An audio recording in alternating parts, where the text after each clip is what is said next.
This is the future of Africa. In this program, we focus on Horn of Africa's political, economic, and sociocultural aspects. Let's share our vision, hopes, and professional critics. All views are esteemed. Stay with us.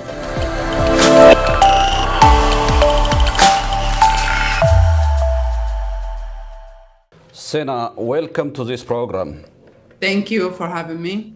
Seenaa, I recognize that OLA is an Oromo-led human rights organization seeking to connect, unify, and organize Oromos around a common goal. It has been serving a voice for voiceless. As executive director of OLA and as a woman who is determined to protect the Oromo people from human rights violations, what has OLA done so far, and what is it doing currently, and what's your plan? Perhaps, where do you want to take this organization as a whole? Thank you again, Professor. It's really great to be here. Yes, as you kind of did a little bit intro, my name is Seenaa Jimjimo. I am the Executive Director for OLA.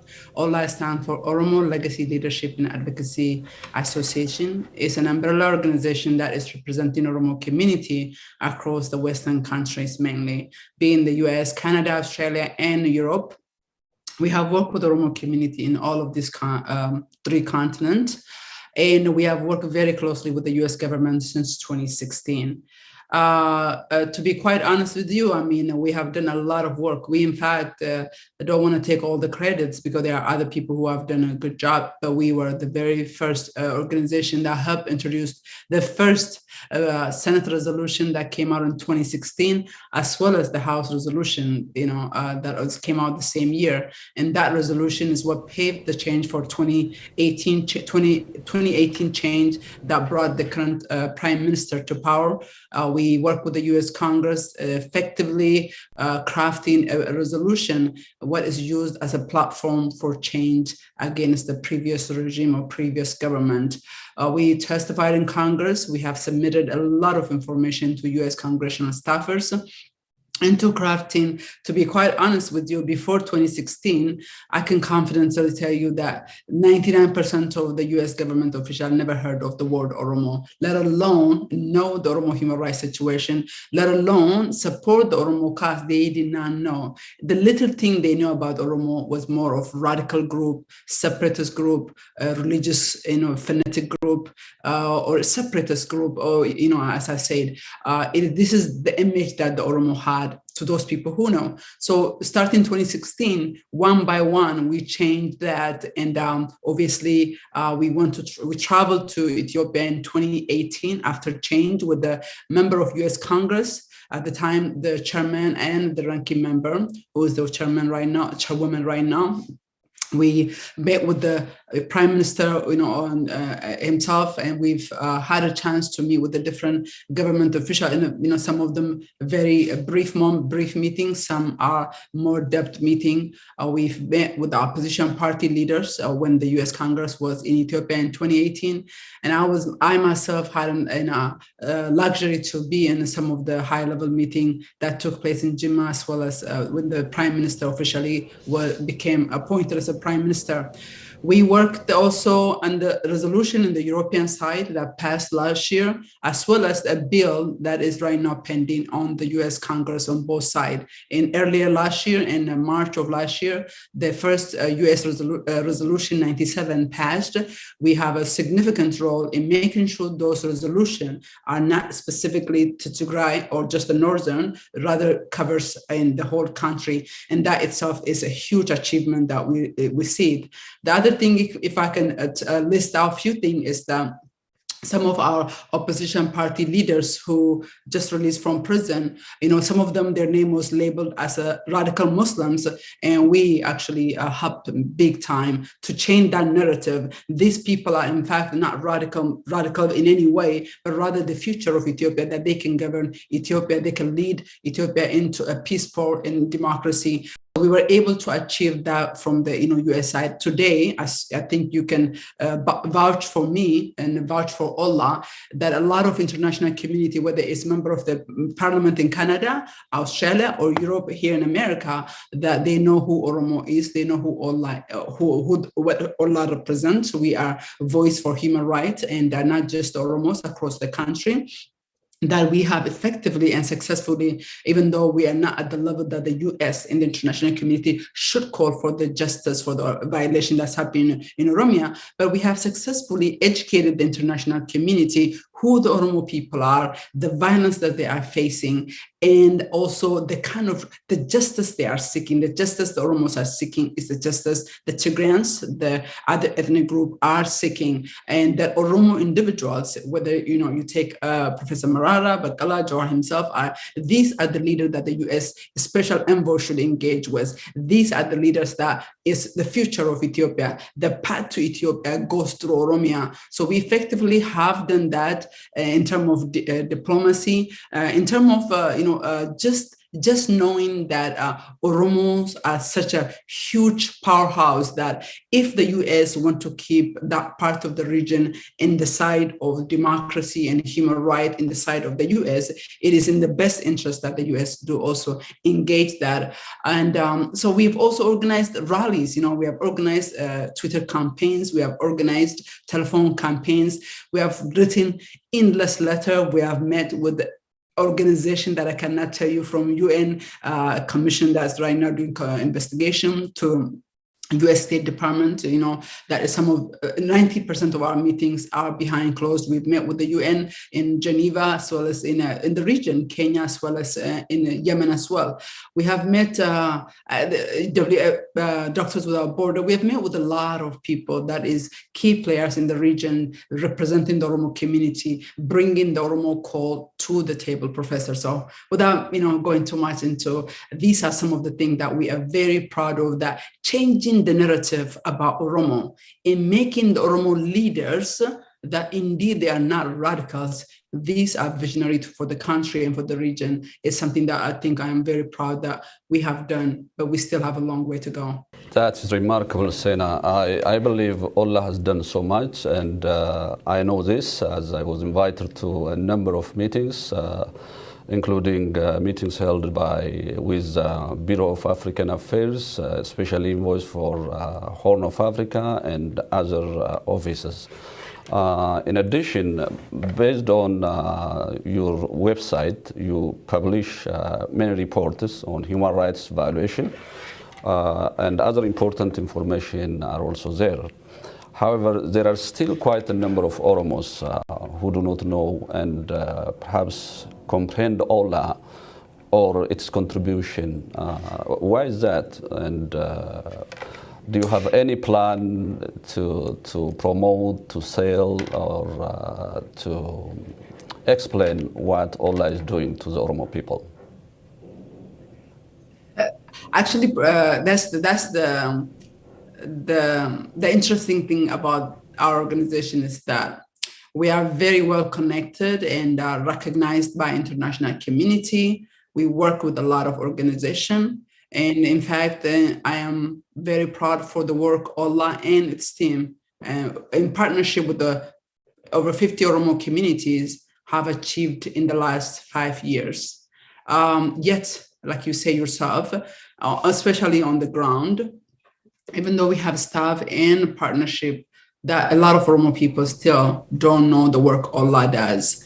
And a lot of our media don't cover, like, the press releases we put out, the information we put out. As you mentioned on the website, if you go on the website, you will see press releases, whether it is a humanitarian need that the government is kind of hiding, or whether it's a human rights violation where the government, the killing of Oromos goes with impunity, that it doesn't get reported, or just generally the Oromo people, the human rights violation they face across the country, whether by government or by the other group, that a lot of time the Oromos don't know. And I think that's the irony, that because we do a lot of things, and I mentioned to you, for example, some of the political party leaders that recently got released. Just 2 years ago, before, they were accused of terrorism. I mean, they are suspected of course, Ethiopian government accused them of terrorism, but they were suspected of being Muslim radical. And these people, nobody wanted to stand with them. Nobody wanted to speak to them. But today, as you can see, we successfully have changed that narrative that Oromo leaders, whether it's opposition party leaders, whether it's individual or just Oromo by itself, we are not such a bad force that the US and the international community should not engage with, but rather Oromos are the future. Oromos are the way forward. That's the only way peace and stability and democracy could possibly come to the Horn. The issue of Oromo is beyond Ethiopia, as you can see, with the president-elect in Kenya, that where you see he's speaking Afan Oromo in there. So in the region, not just in Kenya, but in the whole region of the Horn of Africa, Oromos are such a powerful force. The stability of Oromos, the peace for Oromos is the peace for the region.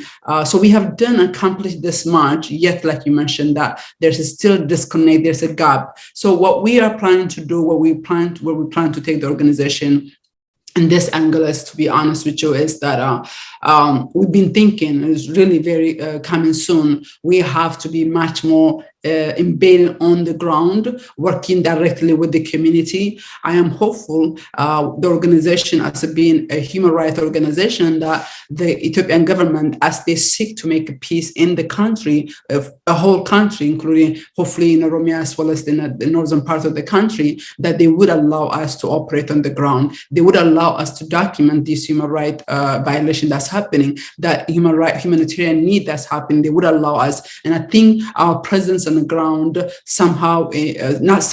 surely will help us. And I think that's something that we're really looking in fact, actually, we hope to make that call to the Ethiopian government to allow us to, legally be in the country. Legally, right now, we obviously have staff on the ground, but we're not legally registered there. We work through our partnership. That way we can get the information across Oromia, not just in the central part of what's happening to the Oromos, but we know there's a deeper human rights violation happening in far corners of Oromia. So we want to report that and I'll give you one example. We work with the US government on the Bureau of Democracy and Labor, that they do annual report on human rights. They hardly cover Oromia. We met with them several times. They're going to make it better. Hopefully, we are looking forward for next year annual report to be much inclusive for Oromia. We want to be able to give them that information, but to do that, we need data on the ground, verified, dependable, reliable data. And through that kind of work, we are optimistic maybe the community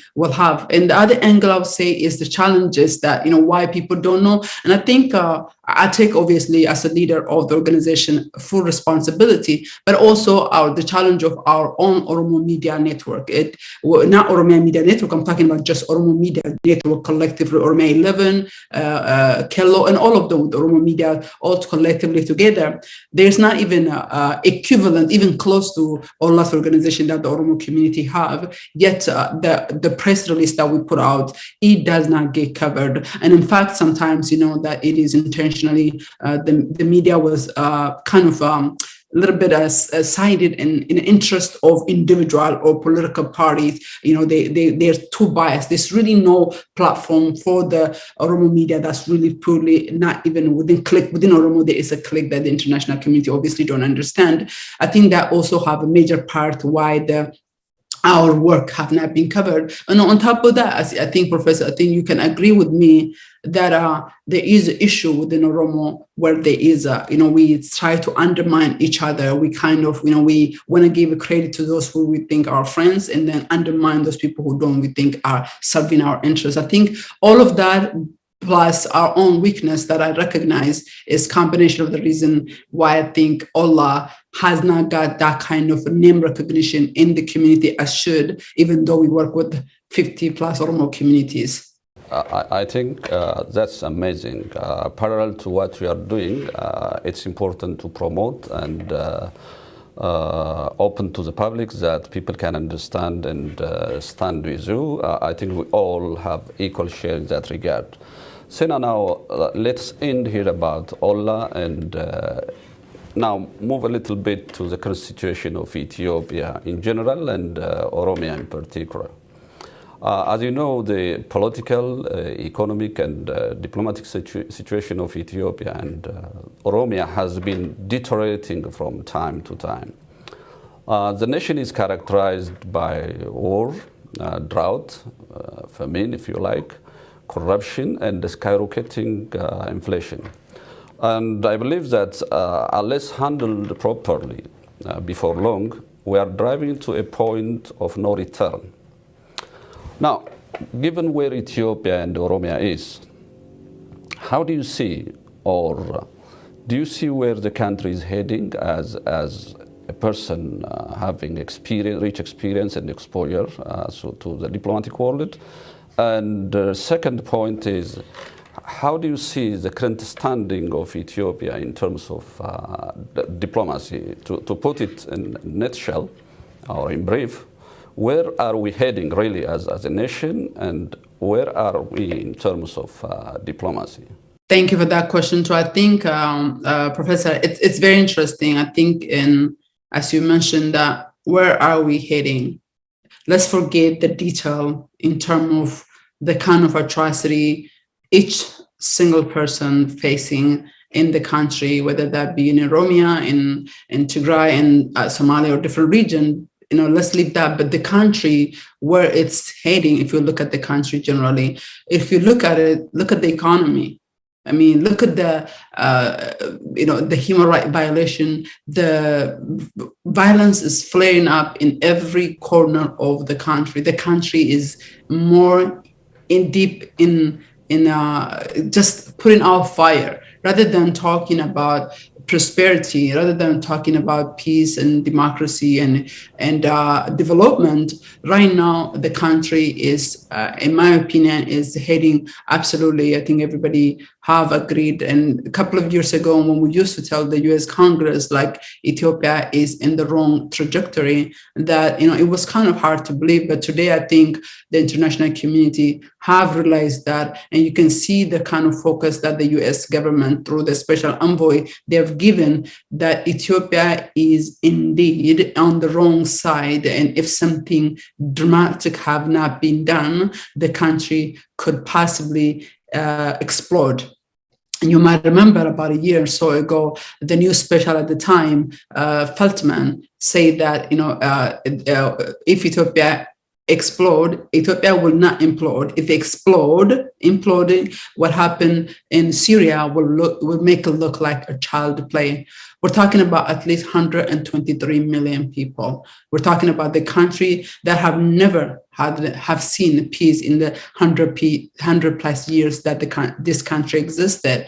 As an Oromo myself, as a recipient of the human rights violation against the previous regime, as my father is the same thing, and is during his time, two regime before the previous regime, that violence have been part of who we are. Violence have become so numb. We are so numb to violence against our people, whether that been imprisonment or being executed publicly.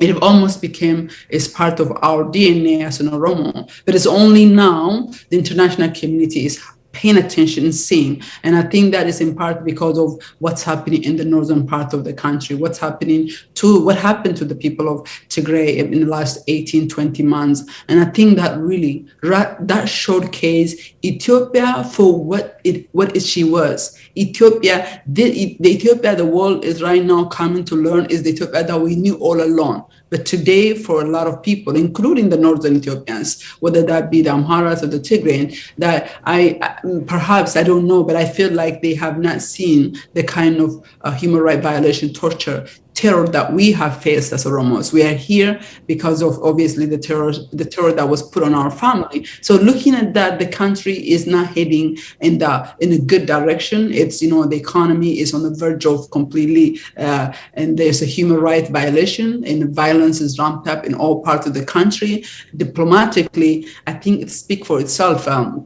the fact that Al-Shabaab have attacked Ethiopia this time, that says a lot. The fact that Sudan have occupied part of the region, and the fact that there is neighboring country like Eritrea that is still within Ethiopian border committing the atrocity that they've committed, and they still a year and a half later are continue to do that. I'm not even mentioning the drought, and the drought that is affecting the livelihood of other millions of people that nobody's talking about. In short, I think the country is obviously, like everybody now, is in the wrong direction. The current government have the opportunity, will continue to have the opportunity for as long as they remain in power to change the direction and save the country, save the people from that. We're not saying save the country for, to continue the terror in Oromo people or against the Southern, but just to bring in peace, ending ceasing the violence in Oromia and other parts of the region, not just in Oromia. People like Kamant are facing terror within the Amhara region that nobody's talking about. The other question you ask is, Professor, in terms of diplomacy, as someone that have an opportunity to work very closely with a lot of U.S. officials, meeting with the special envoy and meeting with the USAID, meeting with the UN, a lot of organizations that I can tell you.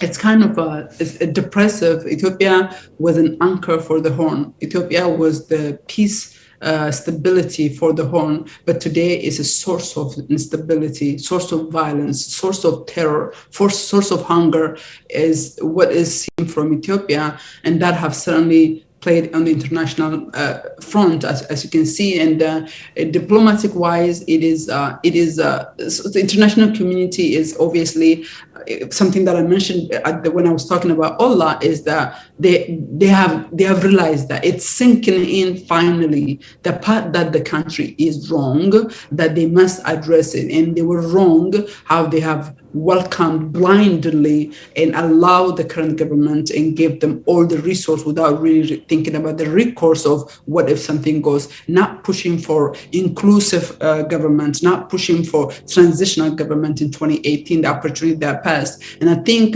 they've realized that, and I think from diplomatic angle, I'm much confident, much better that they've gotten it. The only way to move forward is through inclusive dialogue and to bring everybody together. Having said that, Professor, I want to underline here, the international community do still have a long way to go, because in part is the problem is within the Oromos. There is a huge division within the Oromos, so that makes it, it makes it easy for the international community to ignore you, because which Oromo I'm talking to, and that is our major problem. So the international community still do have a responsibility that to engage the 60% of the Ethiopian population, forget 60, 50% of the Ethiopian populations are Oromos, and case is, to be honest with you, Professor, what just happened with Safaricom in Ethiopia, how Safaricom went the normal way of engaging what I call the Naftenyas. The current government is Naftenya. I know there are some Amhara elite who like to internalize and pretend like that's them. If that's them, that's fine. But the Naftenyas are people who are in power, who want to control others through force and through violence. And these people went through the normal path, hired and worked with the same kind of people. The campaign that was done on social media today, Safaricom, the largest, I think when they came to Ethiopia, they bought the telecom in Ethiopia was about over $4 billion. And now they are forced to engage Oromos that when they're going to operate in Oromia, if they're going to do service for the Oromo people and make money from the Oromo people, moving forward, the international community should learn what Safari learned the hard way, that you cannot continue the status quo, excluding the Oromos from the conversation and continue to engage in just the northerner who've been in power for 150 years at the price of the southern Ethiopians. I think those days are gone, and the Safaricom is a good example that shows that whether it is diplomacy, whether it's in development or just democracy, that the world must engage the vast majority where they are in the southern part of the country. So that is my assessment of the diplomacy as well as the country, where the country is heading, Professor. Great assessment, Sona, and I personally recognize that what's happening in Oromia indeed will affect Ethiopia. There is no question about that, and what's happening in Ethiopia definitely affects the Horn of Africa, and that will affect the entire part of the world. So I think it's important to give due attention to this crisis because Ethiopia is a strategic nation in all aspects, and I believe that solving the challenges, the problems of Oromo will solve the challenge, problems and turbulences that are happening in Ethiopia. After having said that, in terms of, let me take you the UN part. In terms of UN, I think a lot of things are going on pertaining to what's happening in Ethiopia. We can look at different angles, from humanitarian angle, human rights, investigation on justice and accountability. These are among the major angles that has been focused on. I mean, from this side, what's really happening, what's going on? And at the same time, I would like to ask you, what's expected of the Oromo people, for instance, in terms of providing concrete data and related inputs for dependable information? Yes, Professor, I think that I'm glad you raised that question as well about the UN Commission expert on Ethiopia that are currently actively investigating the situation in Ethiopia. I think a lot of people will remember in December 17, 2021, the UN Human Rights Council passed a resolution and appointed 3 experts to investigate. Because if you remember, in November, there was a joint investigation that took place between Ethiopian Human Rights Commission and the UN, and that report was, is accused of being biased. The Ethiopian Human Rights Commission is an extension of the Ethiopian government. They whitewashed the report, therefore it was not acceptable to a lot of people. So I think the UN eventually passed this, and that is where we are today. So I tend to say that it's like a gift from God, because we know atrocity have happened against a lot of people, especially in Oromia, because it's just so prevalent. It's been going on for so long, so deep and so wide, that nobody was interested to even talk about, let alone do anything about it. But likely, the UN Commission passed, and that Commission mandate is a countrywide. So the UN have an opportunity to really put the country in the right trajectory, and to do that, they really need to engage and look at every part of the country, not just selectively pick. And unfortunately, the US have not done a good job of making sure publicly, privately, we work together. So I kind of know a little bit of more than what the average person know, that publicly they have not made sure, even though the mandate is countrywide, they have not really openly say investigation need to happen in countrywide. What about people like Benishangul Gumuz, that atrocities happen? What about Gamant? What about in other part of a smaller minority group, in whether it is in Somalia region and other part that have faced government-sponsored atrocities,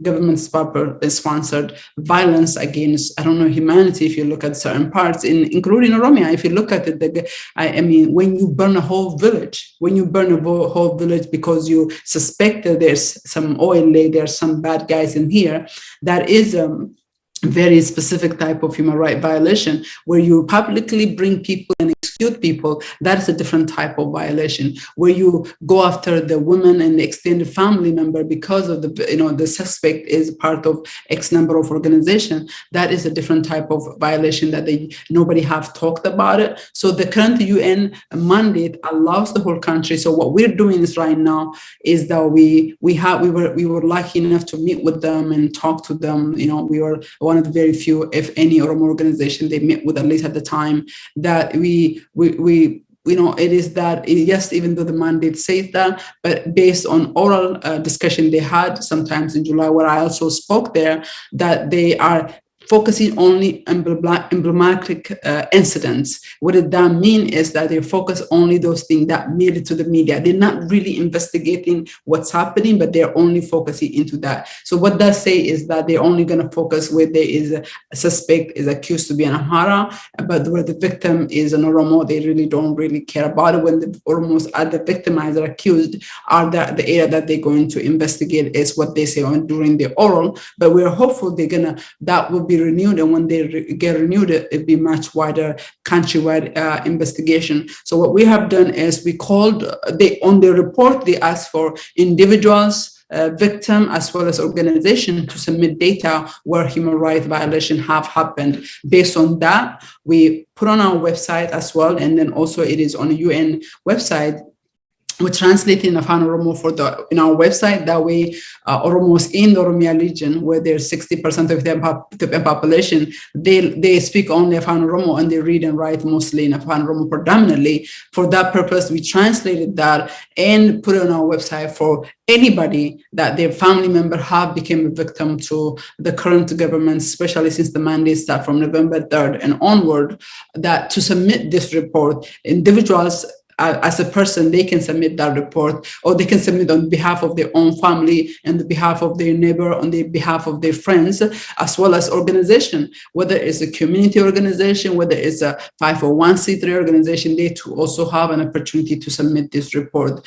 We are urging individuals, communities, and different women or government agencies to go ahead and submit this thing. And we also urge the Ethiopian government to allow for this investigation to take place throughout Oromia, rather than continuing to isolate and shield and completely cut off Oromia from the access to the international community. It is interest of everybody that this investigation takes place across the country, that because of this investigation, there is also going to recommend transitional justice. Transitional justice that's going to be based only on the study of the North.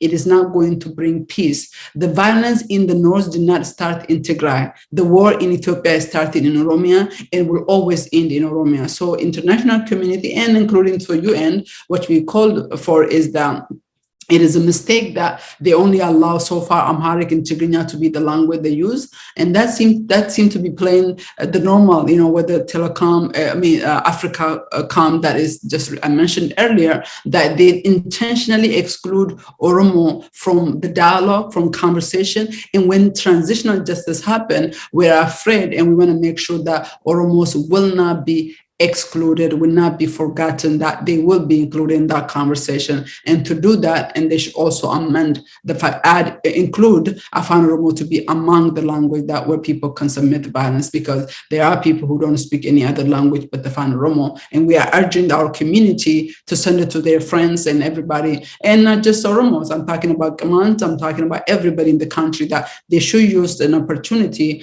to submit the data, especially people like Kamant and there are other in Benishangul Gumuz, in a far other area that have faced atrocity. They too should go ahead and submit this. The deadline is August 21st, and they urge people to submit as soon as possible. This information will enable the UN to continue to probe the investigation past the current investigation time.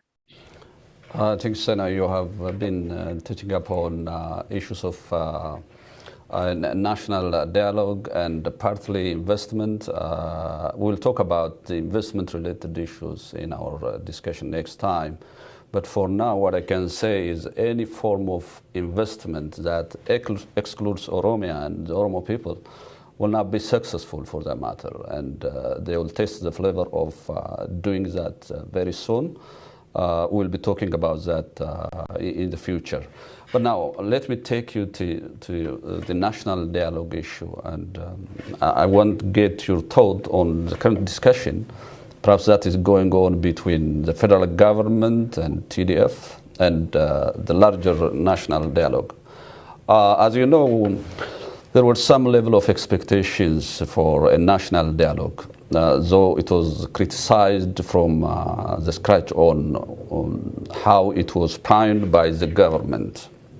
There were also tendencies of talking to one group by ignoring the other group. As time passes, the involvement of an assortment of external actors have been increasing from time to time. Now, things are going beyond the control of the nation itself, because there are a number of actors involving in it. From your observation, is it going according to plan? If not, why? How could it be fixed? or what should be perhaps the international community do pertaining to this? I would like to get your reflection in brief. Okay. Well, the short answer is I doubt. We are in a month of almost September.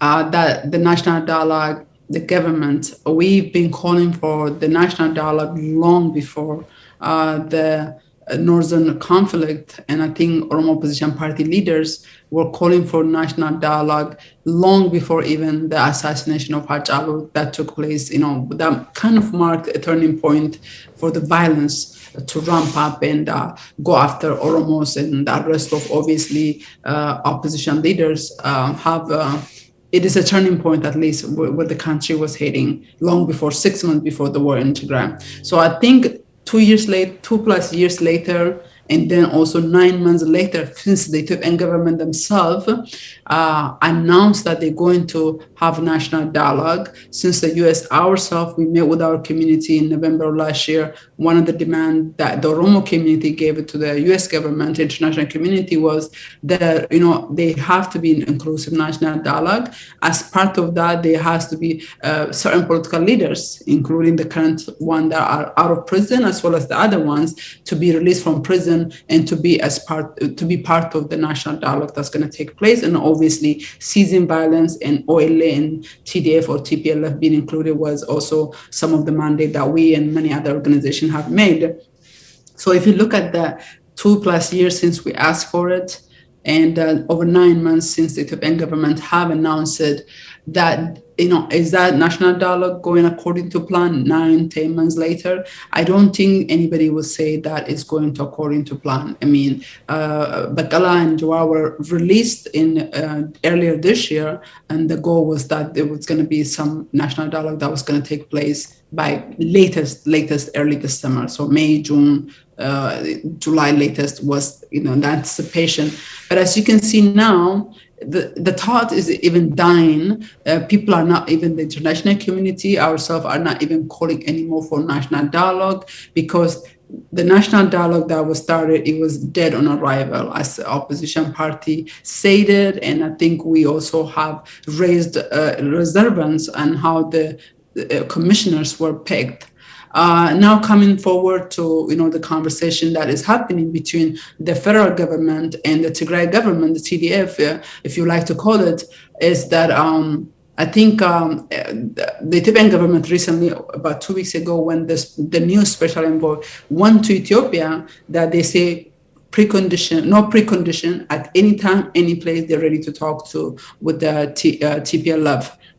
Interesting thing, 3 months before that, they declared truce in the north. The same month, they declared Operation Ola Cleanup 30 days. So for 30 days, they say they're going to clean up oil from Oromia, and they have killed hundreds of people, if not thousands of people, through that operation. The report that came out not too long ago, they say they took back 1,200, I think, sub-district from oil control. So that tells you what part of how much oil, how vast oil controlled that area. In those areas, nobody knows the kind of atrocity that happened to the people, what the government did, except that the government came out saying that they've taken back 1,200 sub-districts from oil-less control, that they are wiping out. And that's what they say back in, I think, March or April. And we are 4 months into this operation cleanup. There have not been a peace. There have not been any kind of accountability that is happening. Nobody even know,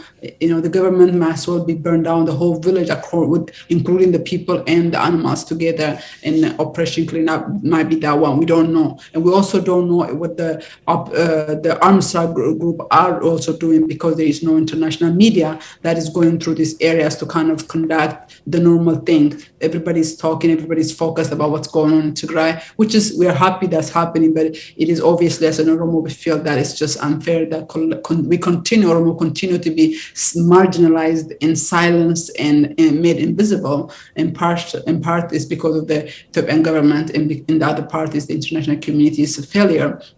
So from that angle, no, I do not think in any way the dialogue that's supposed to take place, whether it's the dialogue between the federal government and the Tigray, or whether the national dialogue that initially it got announced that it is on the path or moving forward. In fact, to be honest with you, if you look at it, the Tigrayan government did not put any precondition, but the Tigray government, TDF, have put in certain precondition, and some of the precondition that actually upset the Ethiopian government a little bit is that when the two special envoy from the U.S. and European special envoy met with the Tigray regional government, that things like telephone, electricity should be restored immediately in the situation about Western Tigray. Well, they did not mention about the Western Tigray. They say about that one, but the government say Western Tigray was not part of the negotiation. That need to be, it should be a precondition. But obviously, that the situation electricity,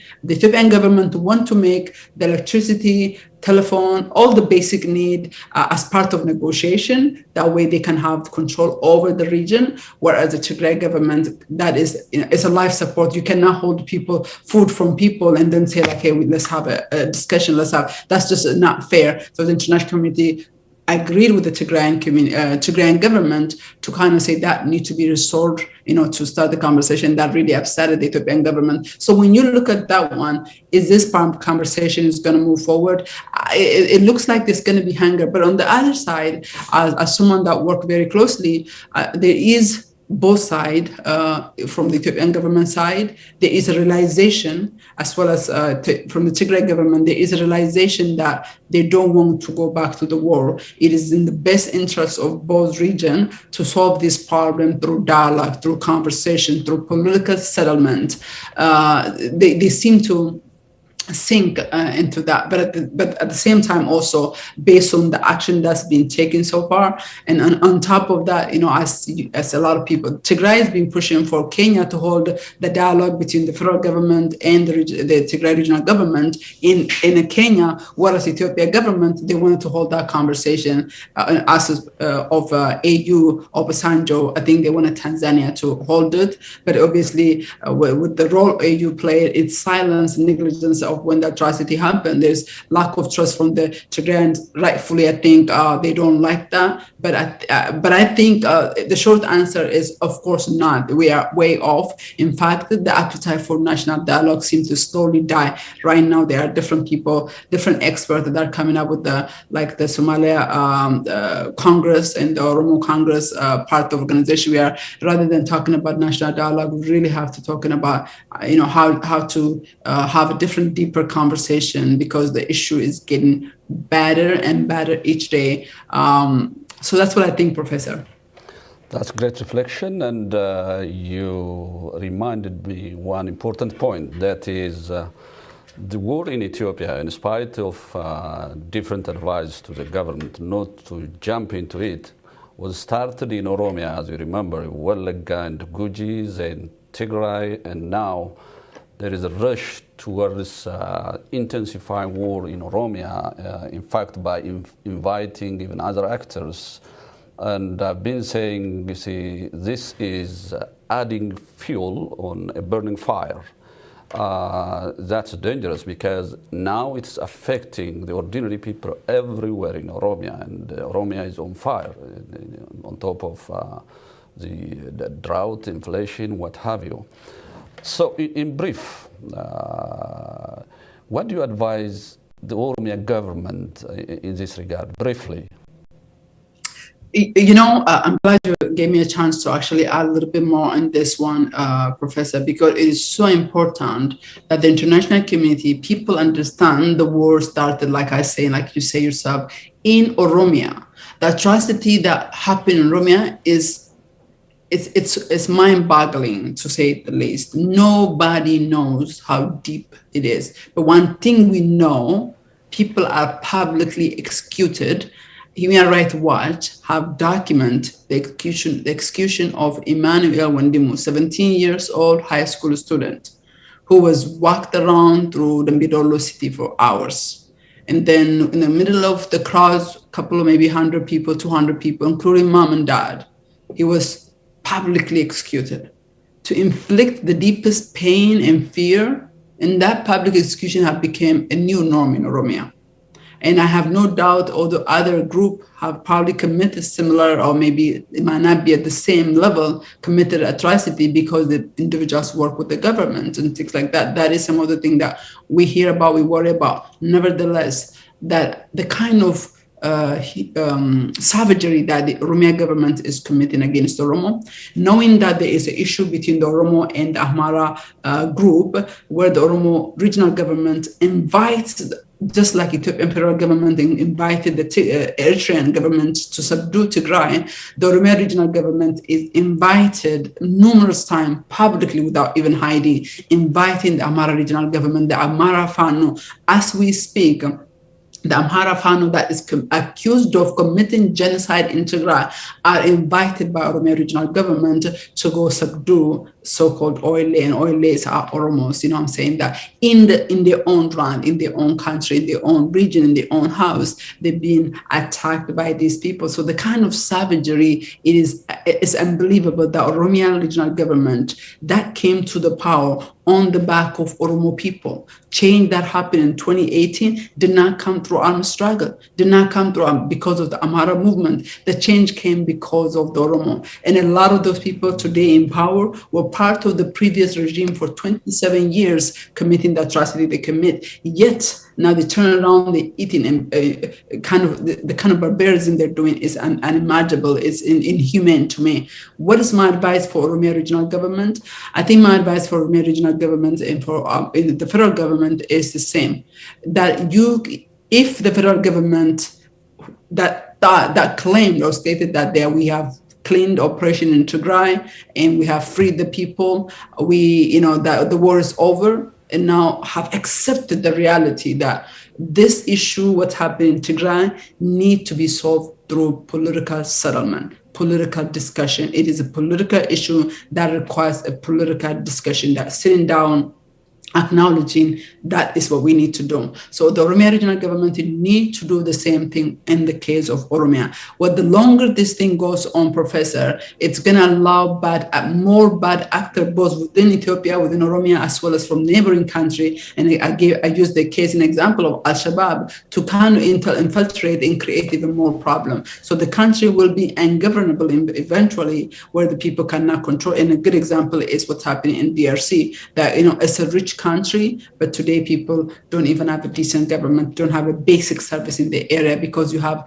a certain group controlling different parts, and just everybody sucking the natural resource from the country, where the indigenous people are just a slave to those people, because they don't have a good government that they have elected that represent them. So my call for them is really is a realization that 2+ years you have not won. Time and again, all cleanup did not succeed. It did not succeed. It is time now to reassess. Let's stop with the violence. Let's open up our hands for a dialogue, for discussion, for political settlement. And we are, and in fact, as a human rights organization, we have called for Ethiopian government or Oromia regional government, and we're going to pick up that kind of angle, actually calling into trying to bring some kind of dialogue between the government and the opposition party, or the armed struggle, definitely, if it's not opposition party, but definitely with the armed struggle, to have some kind of political settlement where there is no loser and everybody kind of have something that they can feel like they've won, and bring peace for the sake of people. Because if Oromia government represent the people, that they should not be killing the same people that they are getting the money from, they say they represent. Great. I comprehend that the situation has been aggravated by hate speech and rushing to war instead of giving priority to peace. So I do believe that, I agree with you, there is no military solution. The solution is political, and should be political solution. Lastly, I would like to take you to the other part of our discussion. 2 weeks ago, OLA published a report and met with USAID about the humanitarian crisis in Oromia. And on the other hand, with regard to what's happening, the crisis in terms of famine or drought in different parts of the country, particularly Bali, Guji, Borana, Harar, or elsewhere, the government tends to deny, hide what is going on. I think this has happened to be the culture of Ethiopian government all through. During the imperial time, Emperor Haile Selassie I hide the drought in Wollo region, and then that was one of the reasons for the empire failure. And the Derg also was in a position to hide what has happened in the northern part of Ethiopia, basically drought and famine. Now, there is a tendency of hiding this fact. Now, from your side, okay, let me ask you, how did you get the information? It's actually open to everybody, but in a tangible, concrete way, how did you get this information? And from your side, what should be done, and what does the international community doing in real terms? For instance, what did you discuss with the USAID guys and so on? Yeah. So let me start with how do we get some of the information that we get. We got what our conversation looked like with the USAID, as well as also our publication from 2 weeks ago. I think August 3rd is when we had our first publication. I think the day before, Addis Standard have put out a report about 12 people have died from starvation in East Guji, including a mother who was found, the baby was still breastfeeding over the dead mom's body. They saw them. Since then, dozens more people have died, and this is the documented, the one that the media knows about it. But given the how state of Oromia is led or governed, governments don't even have a clue. These people, the state, the existence, let alone that supporting them or recording that they have died. On top of that, as you mentioned, Ethiopian government is notorious for hiding hunger. For many reasons. For one, it's a pride. They don't want to act like they need help. But more than the pride is that they want to subdue the people through hunger. Because a hungry body will not ask for democracy, will not ask for fairness, will not demand its right, its basic God-given, legally supported human right.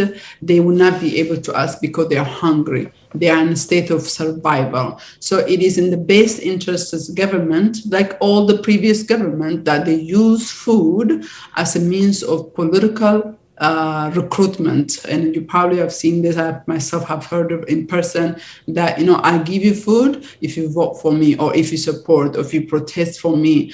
It's something that is very common in Ethiopian politics or Ethiopian system of government. And that's what's happening.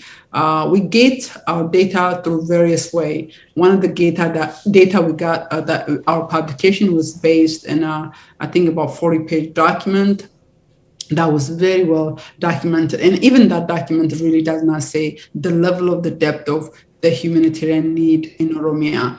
The other document we get is very well documented. We did not share it publicly. And actually, we got 2 days after the publication came out. It is the hunger in Bali area. In just 4 or 5 regions, over 562,000 people, over 500,000 people, according to that report, says that they have acute starvation, that they need food. In that area, they say the rain did not come, and it looks like even the people that were able to farm, because of the drought, nothing was growing, and their school was closed down. On top of that, people, have a problem of even the basic water. They don't have water. The water have dried, and about 57,000 of those people are already in support by government. They were receiving some support by some aid. I don't know if it's NGO or government says they've been in support. So these people who are in the need.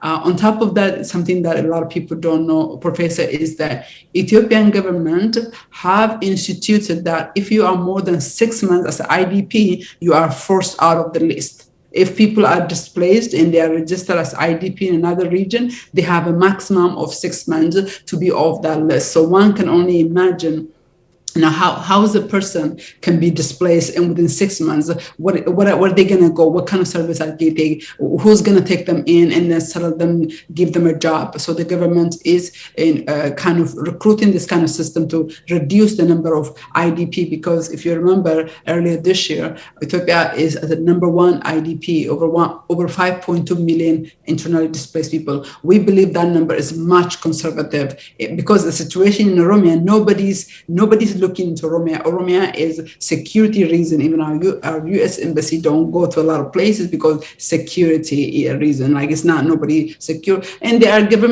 other government and NGO and media that try to visit Oromia, try to tour Oromia, and the government have refused to give them access to visit Oromia, for people, for media, for government, for NGO to document this. So there is an issue of IDP, there's issue of drought, and then there's issue of just violence, because for the last 2 years, there have been a violence where young people who normally farms are recruited, forced recruitments to fight in the war with the Tigray, and those the other people are arrested or they are forced to join OLA, and the other ones are simply killed, over the last 2 years. So people do not farm on. And then in addition to that, if you remember about 3 years ago, there was issue of locusts, especially in Bali. I myself was in Ethiopia in early 2020. There was an infestation of locusts. We know locusts was just, and even U.S. government have passed the bill for the whole region and have provided some aid for medicine or treatment for those locusts.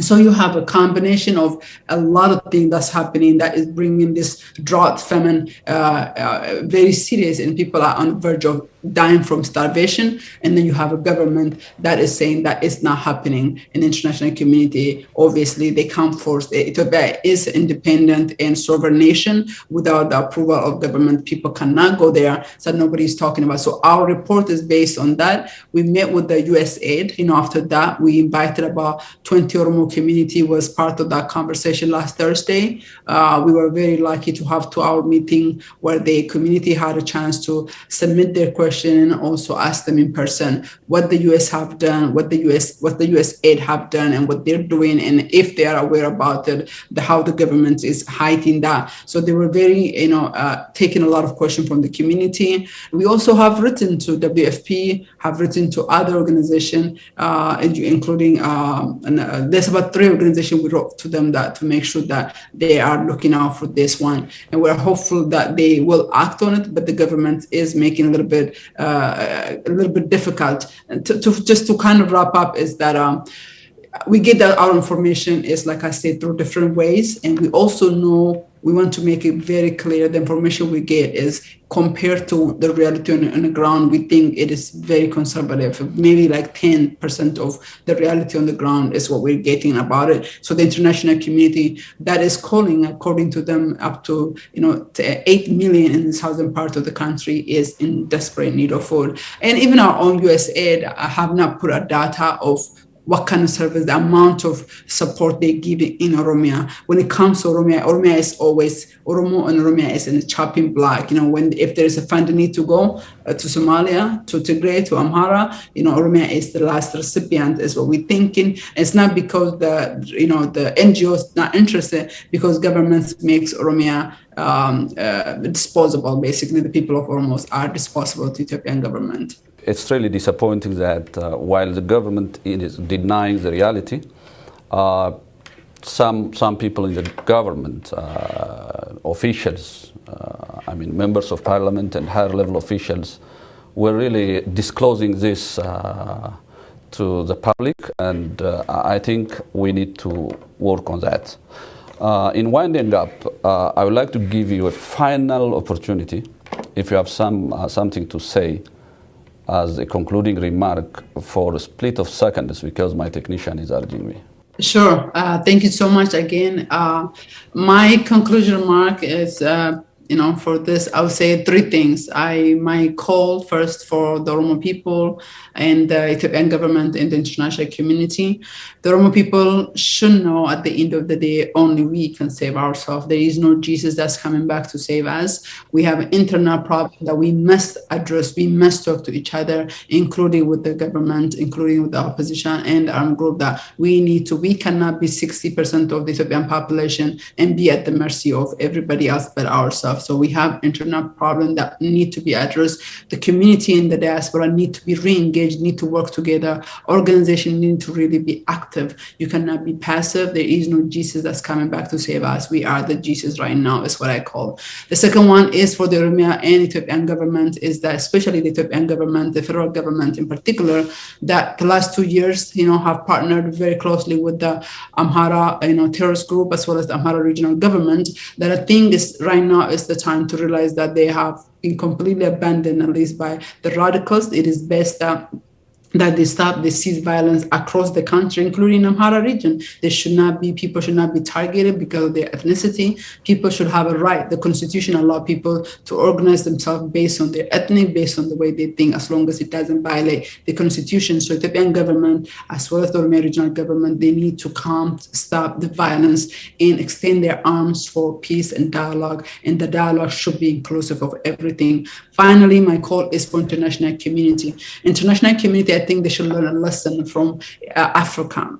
And recently, that you cannot bring peace to Ethiopia and neither stability to the region if we continue to operate with the status quo of just engaging certain people, certain group that, a lot of time, I am an American. I'm a very proud American that I gained so much from this country and appreciate it. But however, I do know that America continue to lose, even though they give the most money. America is the most generous country to Ethiopia, yet they don't get, and that is because in part they continue to operate with a small elite group, with small ethnic group at the expense of the majority, at the expense of democracy, even though the US want to call for democracy, but what they implement is autocracy. So they need to really look into this policy. And I'm very happy the reassessment, alignment of policy, but that need to be faster than the majority in every country, not just in Ethiopia, need to be engaged. And we need to assess why are we continue facing, even though we support this. I think that, and we need to call on urgently on the humanitarian need in the Oromia and the Southern large.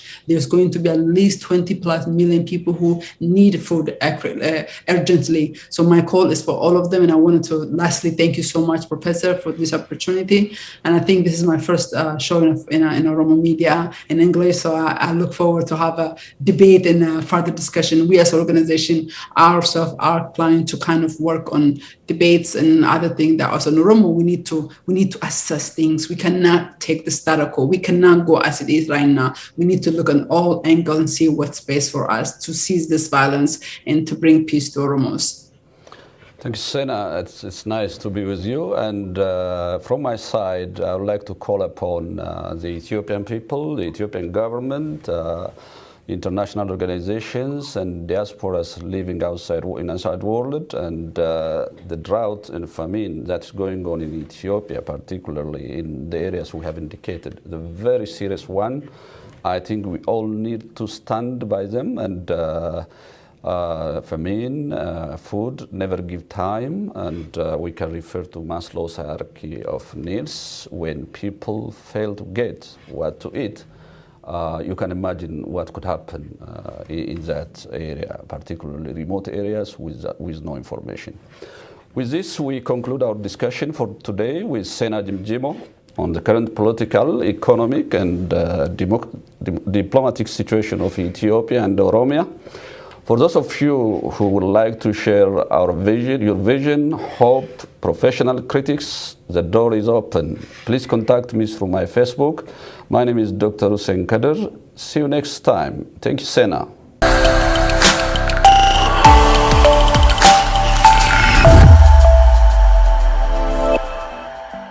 This is the future of Africa. In this program, we focus on Horn of Africa's political, economic, and socio-cultural aspects. Let's share our vision, hopes, and professional critics. All views are esteemed. Stay with us.